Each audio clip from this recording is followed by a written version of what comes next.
Hi all மொறு மொறுன்னு ரவா தோசை ஹோட்டலில் மட்டும்தான் கிடைக்குமா? வீட்லேயும் கிடைக்கும்.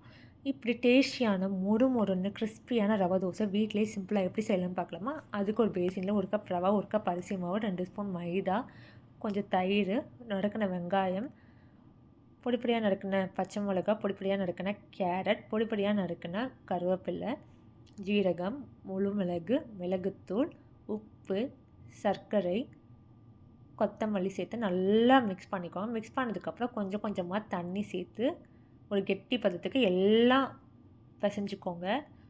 நல்லா பிசைஞ்ச பிறகு அதில் பொடி பொடியாக நறுக்கின இஞ்சி, கொஞ்சம் தண்ணி சேர்த்து நல்லா கிளறிக்கோங்க. கடைசியாக பெருங்காயம் போட்டு நல்லா தண்ணியாக கரைச்சி எடுத்தீங்கன்னா சூப்பரான மாவு ரெடி.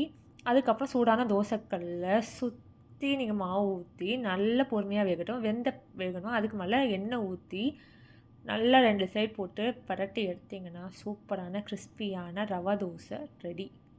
இந்த ரவா தோசை மொறுன்னு வரணும்னா இரும்பு கல்லில் இந்த தோசையை சுட்டிடுங்க. ரொம்ப நல்லா மொறுன்னு வரும். இதை செஞ்சு பார்த்துட்டு மறக்காமல் ஃபீட்பேக் கொடுங்க. இந்த மாதிரி ஈஸியான டேஸ்டியான ரெசிபி வேணும்னா மறக்காமல் இந்த சேனலை ஃபாலோ பண்ணுங்கள். தேங்க்யூ ஃபார் வாட்சிங்.